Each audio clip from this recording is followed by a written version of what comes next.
Oh, sarap po. Tingnan mo. Nato dito. Sarap ng ice cream nila, pinong-pino. Mura lang pati dito. Tapos ang ganda dito, ang ganda ng ambience dito sa sentro mo. Ito yung ilog.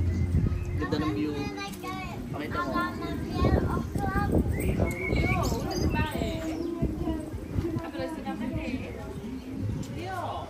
Punta ka sa may ilog ba? Dito na to. Ganda oh. Sarap tumambay oh.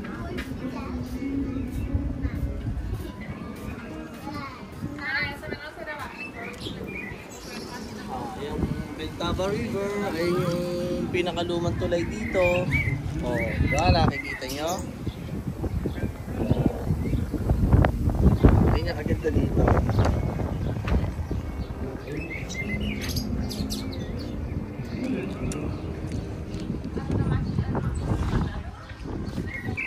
Ang ganda ng cottage nila dito. Pag gusto mong kumain, magkape, ice cream, andito lahat. Oh. Ito yung view dito. Oh. Ito ko sa inyo. Oh, ayan, oh. Ayan nga pala si Totoy. Oh. Diba? Sarap tumambay dito. Papa, meron ba ako na dito? Oh, meron. Oh, ayan si Ate Nat Ano? Nat. Ice cream. Oh. Hawakan mo, Nat. Oh, pakita ko yung mga tinda dito. Oh.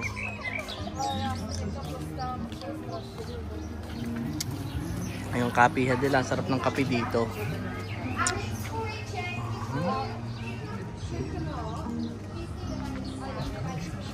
Kaya minsan dito kami natambay para pag winter nagkakape saka sa umaga. Sa summer ice cream saka kape din.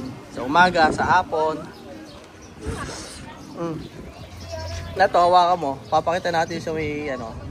Tara, alay ka. So, diyan ka lang. Diyan ka lang.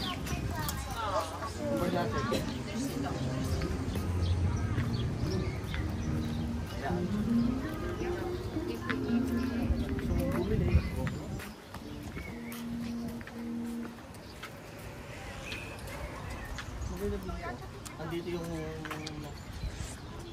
river nila, saka yung makukulay na bahay nila.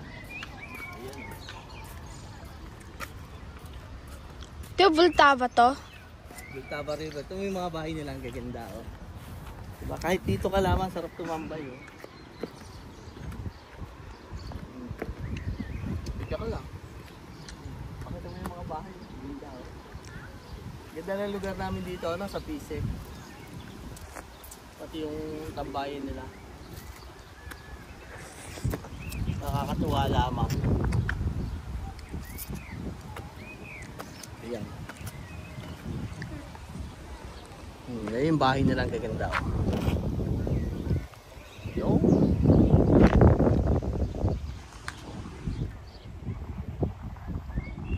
Sarap tumambay. Dami nagbabike. Oh. Ayan oh.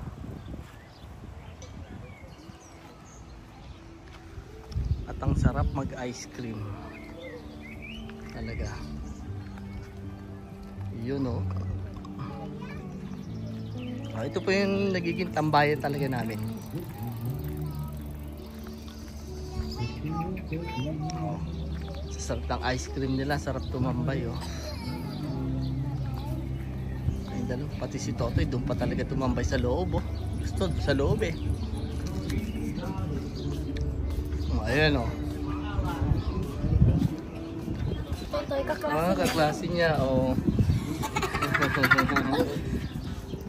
Ayun pala yung kaklase ni Totoy. Ayun lang po, maraming salamat po sa inyo.